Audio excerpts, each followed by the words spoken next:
General Bajwa ने जिस तरह इस हुकूमत की मुश्किल वक्त में मदद की, सारी मेरी फॉरेन पॉलिसी। शरीफ की जनरल बाजवा से लंदन मुलाकात से मुतालिक मोहम्मद जुबैर की बात झूठी है। पीटीआई के जुडिशल कमीशन तो पहले एक निजी चैनल पे मोहम्मद जुबैर जो साबका गवर्नर रह चुके हैं सिंध के, उनने एक इंटरव्यू दिया कि लंदन में नवाज शरीफ को मीडिया और पीटीआई के लोगों ने घेरा होता था। घर मोहम्मद जुबैर साहब ने ये जो इल्ज़ामात लगाए हैं ये बिल्कुल झूठे और मन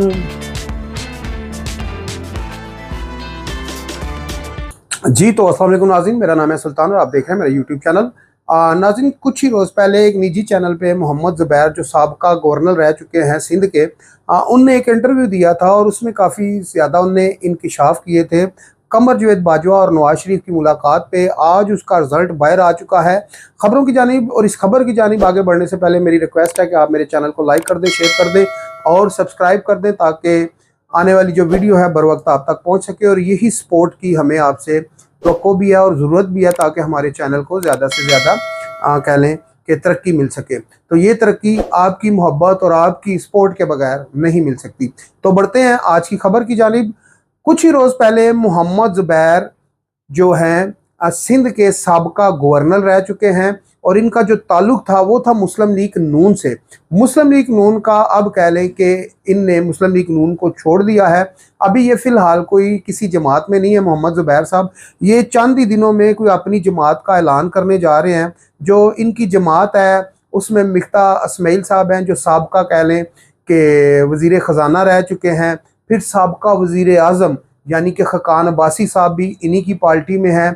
फिर कह लें कि पीपल्स पार्टी से एक दो रहनुमा हैं जो वहाँ से निकले हुए हैं, इसी पार्टी में आना चाह रहे हैं। ये 3-4 लोग हैं जो एक नई पार्टी को बनाने जा रहे हैं। तो फ़िलहाल हम बात करेंगे मोहम्मद जुबैर साहब के हवाले से।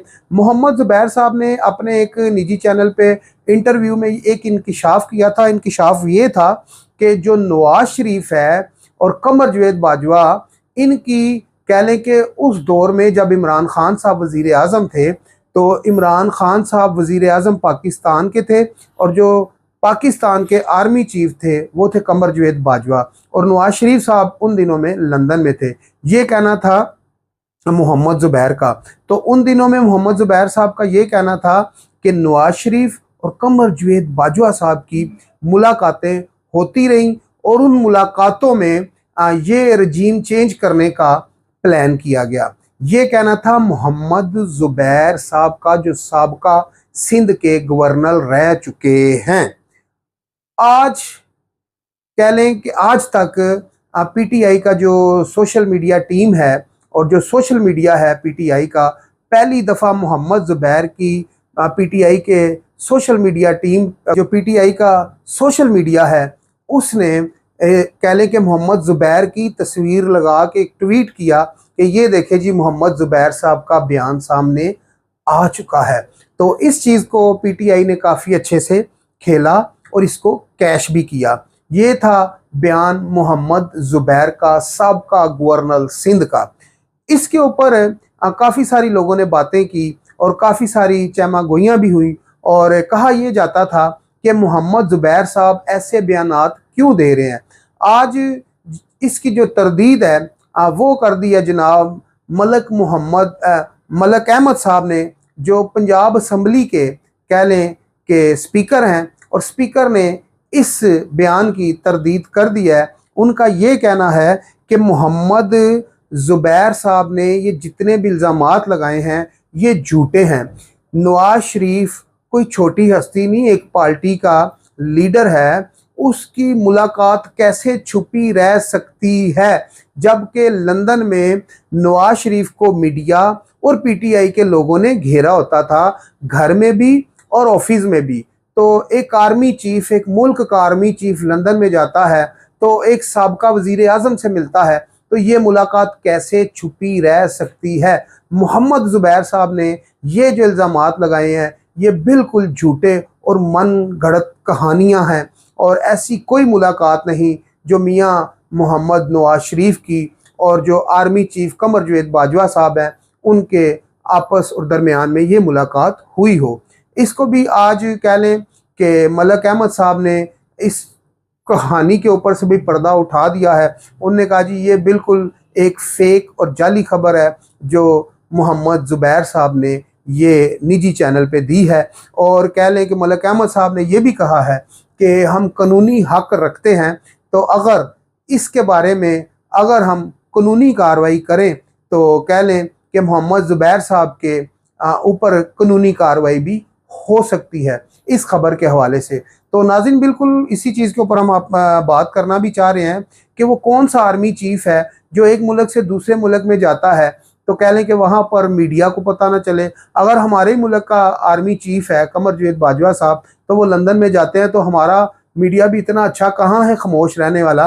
अगर हमारा मीडिया किसी दबाव में आकर खामोश हो भी जाता है तो भाई लंदन का जो मीडिया है वो इतना अच्छा नहीं है कि खामोश रहे। तो कमर जावेद बाजवा साहब कह लें साबका वज़ीर आज़म को मिलने जाएं आर्मी चीफ पाकिस्तान के, तो वहाँ का जो लंदन का मीडिया है वो खामोश रहे, वो नहीं बताएगा। तो भाई मसला यहाँ पर ये है कि पहले तो इल्ज़ामात लगाते रहे PTI वाले कह लें कि अमेरिका के ऊपर कि अमेरिका ने रजीम चेंज किया है, और जो PTI के वोटर और सपोर्टर थे वो हमेशा ये कहते रहे कि इम्पोर्टेड हुकूमत नामंजूर, इम्पोर्टेड वज़ीर आज़म नामंजूर।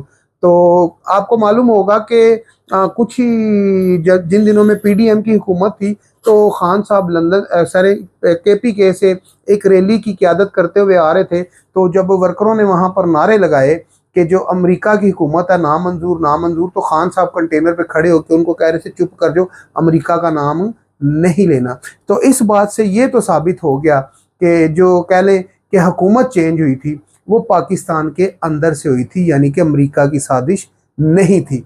तो इसी कहानी के ऊपर बात की जाए तो मुझे नहीं लगता कि कमर जावेद बाजवा साहब लंदन गए होंगे, नवाज शरीफ से मिले होंगे तो ये रजीम चेंज हुआ होगा। कहा यह जाता है कि 70 साल में तारीख में पहली दफ़ा हुआ है कि कोई वज़ीर आज़म यानी कि इमरान खान साहब के अदम एतमाद से गए हैं कि उनने वोट दिया, तो वोट में इमरान खान साहब अपना एतमाद खो चुके थे, तो एतमाद की वोट उनको पूरी तरह से नहीं मिली। और ये पहले भी कई दफ़ा हो चुका है, और कमर जावेद बाजवा साहब ने इनकी हुकूमत बहुत दफ़ा बचाई थी इमरान खान साहब की, और फिर आखिर होना ही था ये।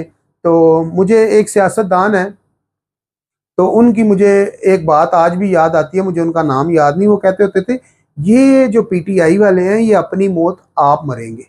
तो वही बात हुई, अपनी हरकतों से ये लोग अपनी हुकूमतों से गए।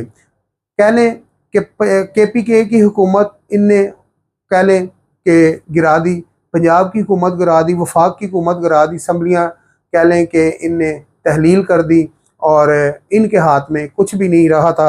और कह लें कि जो परवेज़ इलाही साहब थे वो हमेशा खान साहब को यही कहते रहे कि जो पंजाब की असम्बली है उसको तहलील ना किया जाए, कोई जगह तो होनी चाहिए हमारे छुपने के लिए।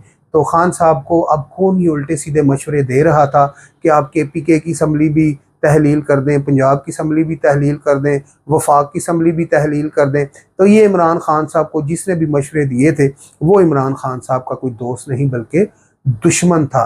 तो ऐसे मुल्क को काफ़ी नुकसान भी हुआ और मुल्क जो है काफ़ी सारा बैक फुट पे भी गया। और आज की जो कह लें कि बड़ी खबर या इसको ब्रेकिंग न्यूज़ कहा जाए तो वो मेरा हल कम नहीं होगा। तो आज जो मलिक अहमद साहब ने इस खबर की कह लें कि तस्दीक की है और उस खबर के ऊपर से पर्दा उठा दिया है जो मोहम्मद ज़ुबैर साहब मनगढ़ंत कहानियाँ बना रहे थे। इसी के साथ अपने भाई सुल्तान को इजाज़त दीजिए, मिलते हैं अगली वीडियो में। अल्लाह हाफिज़।